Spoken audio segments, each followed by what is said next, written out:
Hey family, you already know what time it is. Get your drink, pull up. I'm Tasha, MAMABEAR Prepping. Welcome to the channel. Welcome back to the channel.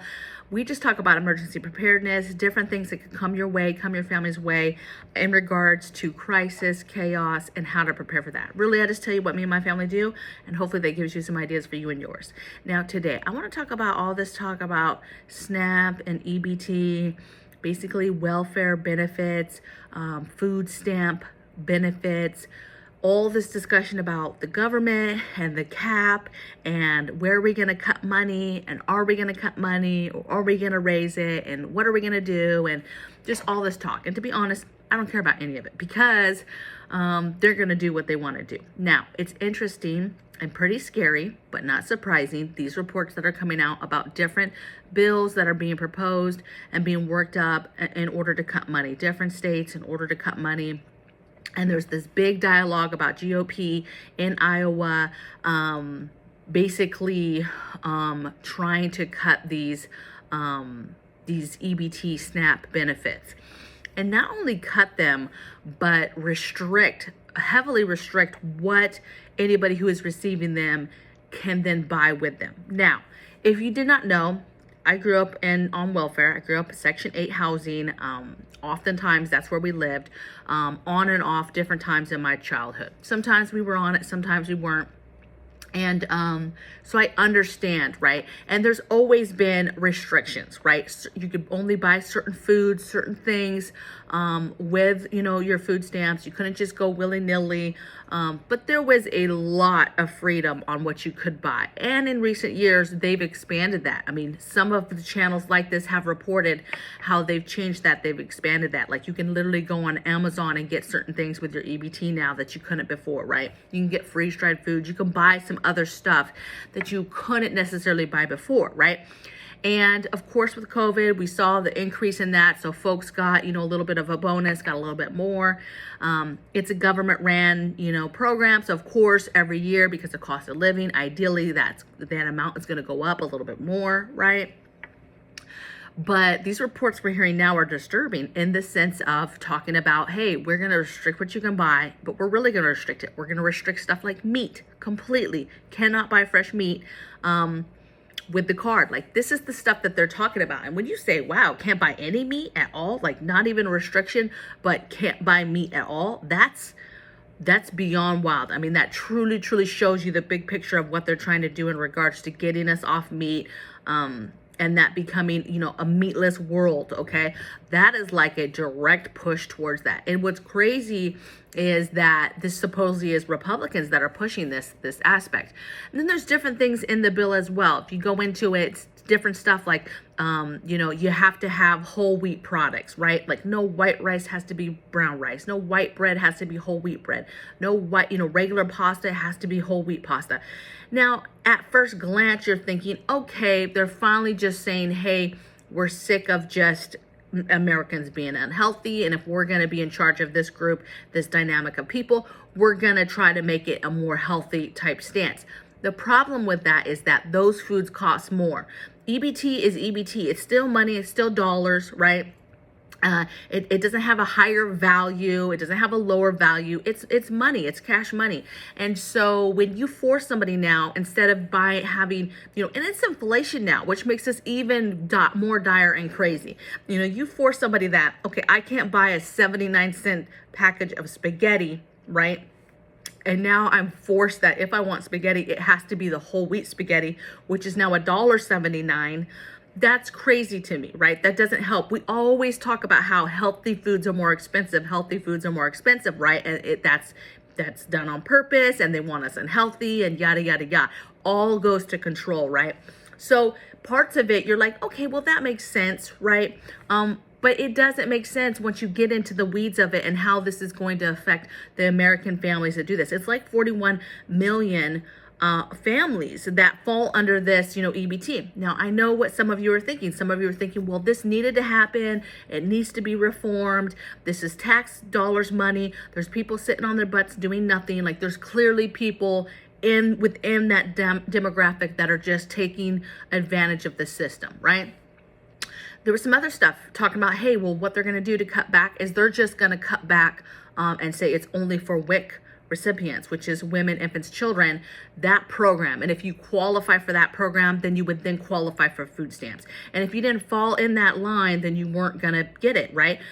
Now, this takes a lot of folks out. I'm going to give you an example. There's a lot of adult caregivers. There's a lot of folks that take care of somebody else, somebody disabled, an elderly person. Their job is taking care of that person. And so they do need help, because they're not only trying to feed themselves, they're trying to feed somebody else. They maybe can't just go out and get full-time job working 80 hours because their job is taking care of this person. So you have a lot of people that fall in this that aren't going to be a woman, infant, or child, right? Now, if you're a man, let's say, for example, and you have children and you file for this, well, the children is what qualifies you for WIC possibly if you don't make too much. And then you would then qualify for food stamps, right? But what if you're a gentleman who's taking care of a elderly parent or somebody, right? And then what? Now all of a sudden you're just out of this? So, or men that are down on their luck and they aren't making enough and they need the help, right? They need the assistance. I mean, we talk about equality, but yet this doesn't sound like equality, right? But again, it would possibly help the whole thing of there's a lot of people in that demographic that are taking advantage of the system. And how do we get back to taking care of the people that really need it?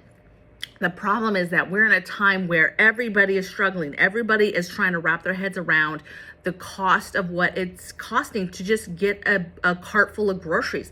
You know, taking $100 before, baby, you know, I go in there with my flyers and I know what's on sale and whatever. That $100 could go far, right? You take that same $100 now and it hurts. It is heartbreaking when you're like, this is all I got for the $100. Like, it hurts. It really, really hurts. And everybody's doing their best to kind of maneuver and figure out what to do, whether it's like, okay, well, we're just going to cut that out of our diets. We're not going to buy that anymore. Or that snack, we're just not doing it no more because it's just too much. It hurts your soul, right? But that's where we're getting. And then you take a system that's supposedly supposed to help people and just hinder what they're able to buy, right? To say things like oils and cheese, rice was on there. It was a bunch of different types of cheese. It was a bunch of had to be whole wheat options as far as a bunch of the foods. There was a piece in there about refried beans. Like the beans had to be certain beans that you could get. They won't be able to get other beans. Now, what I will say too is, and I'm just going to say it, but the biggest demographic happens to be Hispanic and Black. Right. And so a lot of folks are just seeing this from an attack almost on that, I guess, set of people. But let me tell you, lots of white people on, welfare, okay, and SNAP, all different colors, okay. It's not just urban either. It's rural. You have very, very poor rural communities where folks need this help. There's just, just us, for example, looking for a home and doing all the research that goes into, especially if you're possibly thinking about going to a different state, but all the different rules and looking at that county, looking at the city, looking at demographics, looking at weather stats, looking at the people stats though, and just understanding that there is a lot of rural areas, because obviously we're trying to go to the country, rural areas, and there is very, very poor rural areas. Okay, so this affects a lot of people. This isn't just a Black people or Hispanic people or city people type problem, okay? But this comes back to my original thought process with all this, and it's like, this is what happens when you fall under the hand of the government. Now, mind you, trust me, I did 20 years, the government's hand on me, right? Military, they owned me. I couldn't do anything. I couldn't go in there. I couldn't make my own choices as far as like, I just want to go do this when I want to do it, right? I had to conform and only do things when I was able to do them, right? And a lot of things you have to ask permission to be able to do, right? Something as simple as you're like, I'm just going to jump in the car and go on a trip. Well, we can't necessarily do that. The paperwork is involved. We have to request to be able to do that, okay? So there's a lot of rules and a lot of governing. And so I've always known that, like they own me and I couldn't wait to retire.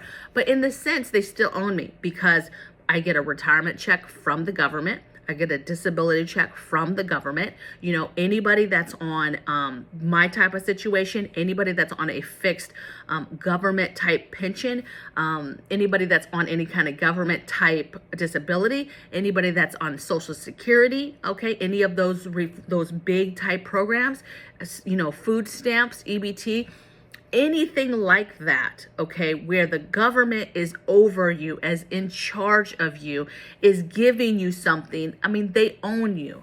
And that's the problem when we talk about moving forward and being prepared, and why it's important to be prepared, because you're fighting to be self-reliant, self-sufficient. When something bad happens, a crisis happens, you're preparing your family, you're stockpiling, you're getting the things because you want to be ready for that event. Well, it's no different, because all these agendas that they want to do, this New World Order and 2030, all these different things, it's very, very important that we detach ourselves from owing anybody any debt, detach ourselves from any kind of government entities. Me and hubby fully understand, because we're both retired.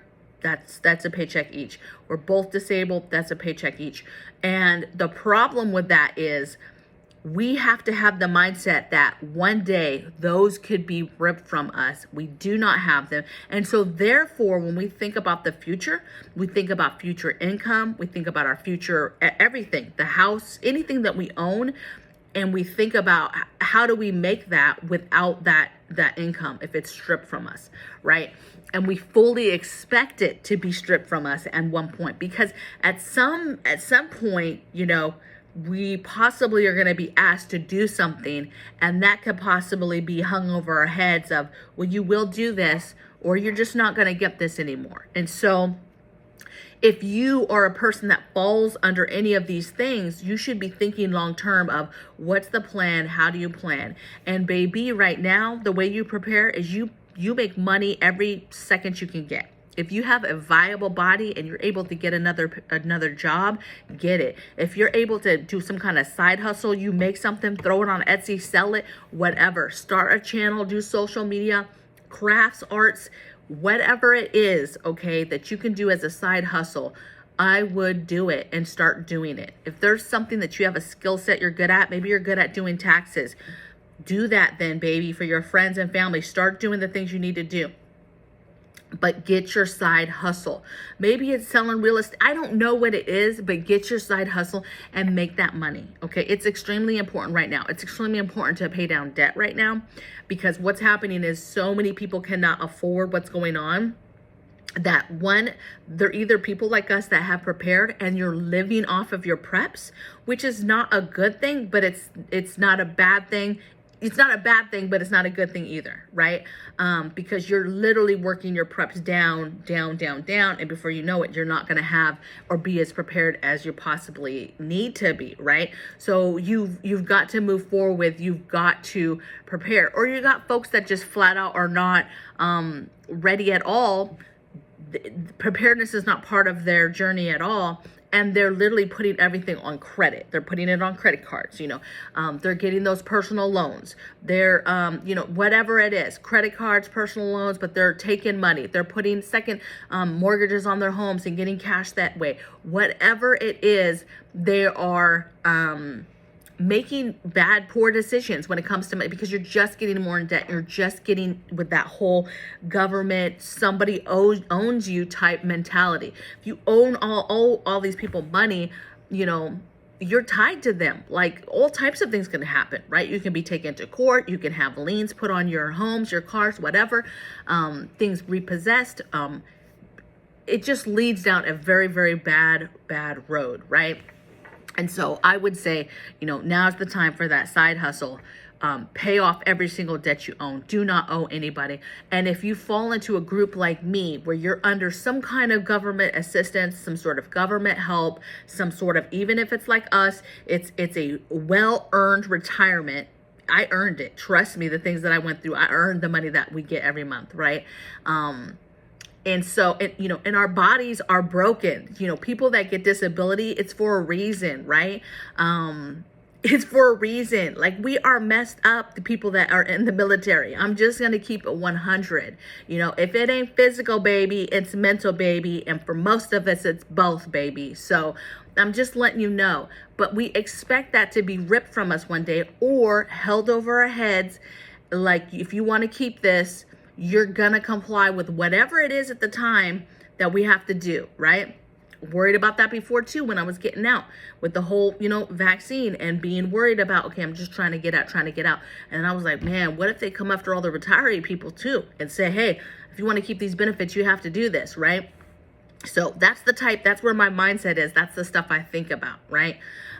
So that's what you do, right? And you stockpile like crazy. You get the things so that you are ready when things turn. You lose that job, you lose that benefit, all of a sudden Social Security is gone, all of a sudden the pension's gone, something has happened, you're on EBT and it's gone, or you can't buy stuff, or you know, you were qualifying for it before, but now you don't qualify and it's ripped away, or you will comply and it's ripped away. Whatever the reason, you prepare right now. Right now, you have to make moves for your family to be able not just to survive, but to survive in the way that you want to survive, right? And that means stockpiling food. That means stockpiling money, figuring out how you're going to pay for things later, making income now and saving it and having it so that you have a way to get you through, you know, anything, right? That is all of a sudden taken from you, that is bringing you income, right? You know, I complain often, you know, man, I used to get paid really, really good money on YouTube, and now I'm not getting paid anything. So I shift. You have to shift and figure out what you need to do for you and your family. And for some people, that's getting a side job. That's something, you've got to make money, right? But now's the time, because everybody knows we're running out of time. And when I say everybody, I'm talking about all the people like me and you. You're watching me for a reason, okay? That is understanding that there's a dynamic of stuff happening around us, all types of little fires, and they're all little smoke fires right now. It's like, whoa, it's smoky in here, right? And you understand something's going on, but it's not a full alarm blaze yet. And so therefore people are like, well, it's not really going on. I just see a little smoke. It's not that big of a deal. It's not like we're on fire, right? But it only takes one of those babies to pop off, and now the place is on fire, right? And then it popping off gets all those other little fires popped off. And that's where people don't understand that things are coming, things that we understand are coming. We are going to have problems with our supply chain. We are going to have problems with famine and food and the ability of not getting food. If it's not because it's not there, it's going to be because you cannot afford it, or it is limited, rationed, controlled in a way that it's not readily available like it is now, okay? And even that is getting hard to do because it's just so expensive, right? If you are one of these folks that is getting a personal loan here, getting credit cards here to make it through this time frame, that's wrong, and you're not going to make it in the long run. This is the long game, right? And you're not going to make it. So you need to immediately, baby, get some papers, get some notes, tack that stuff up on the wall, track all that stuff, figure out who you're going to pay first, and start paying that stuff back right now, okay? And think about how you're making money for the day that you can get out of underneath, government, or at least understanding that. Don't just think that's going to be forever. We absolutely do not live every day like that's just going to be forever. Like, oh, we're set. We're set, right? We absolutely do not have that mindset here. We do not think like that, okay? Because we're not set. It's just a matter of time before we are going to have to either be asked to do something we don't want to do in order to keep it, or something happens economically, whatever, and it's just gone. It's just gone, baby. It's not a thing anymore, right? And so we obviously prepare for that in this family because nothing is given. You have to work for everything. You have to work for everything. And your job is to make sure that you and your family are set up. And you can do this. I don't care if you're a single mother watching this. I was a single mother for many, many, many, many, many, many years, right? And I already know the strength of you. I already know the strength of you and what you have, right? And if you're a single father, it's the same thing. I already understand that strength that it takes. So you already got that. You're already there, right? You just have to think now, what is coming? And how can I turn up the hustle just a little bit more and do a little bit more and set me and my family, me and my child, me and my children up for success in the long game, okay? Because that's the problem, is that people are not ready for that, and people are not set up for the long run, right? Even preppers, preppers who prep a little bit, or a prepper that preps like a lot of weapons or something, and preps a lot of something, but doesn't have maybe water, right? There's always something like this is a huge aspect or a huge hole that I'm like, you say you prepare, but you don't have that. It's one of those situations. You have folks like that are not going to be ready because they're not ready for the long run, right? You have to think long term, how you're doing things, how you're going about every day. How do you do that with the least amount of disruptions in your family, right? And the dynamic of your family. And then prepare for that. So I don't know. I just felt like I needed to address this EBT thing. I mean, I think it sounds horrible. It sounds horrible. This is just a bill. We do not know if this is going to get passed. This is, they're saying that it's not just the state. I mean, this state is kind of on, under the lights right now, because that's where these reports were initially coming from, what they're doing. But the consensus is that this is stuff that maybe other states will take on. And there's other states that are interested in cutting money, and where do you cut money, and federally where you cut money. And I think there's money to be cut everywhere, but to just immediately go after the poorest population, the people that need the help the most, to go for those folks, is just devastating, because what's happening economically is you're really driving a wedge, and they're really making that gray area, right? That middle income area, not a thing. It's like you're over here extreme, you're poor, extreme hardship, extreme need help, need assistance. And then, can't buy a home, can't get off the ground. And we're not doing anything to help you get off the ground. And then you have this group that's like, okay, you're over here. If you have a home, even something as simple as that, okay, you're now in this upper echelon, right? Because they're making it's so difficult to do some of these just basic American dream type things right now. The prices are out of control, and they're not getting better. And then when you implement bills and things like this that just really throw a wrench in it for a lot of families, it's heartbreaking. It's heartbreaking. But baby, you better get your hustle. Put them hustle boots on and get it going, okay? So I hope you guys had a great weekend. Be well, be kind, do everything in love, and I'll see you guys tomorrow in the next video. Take care. Bye.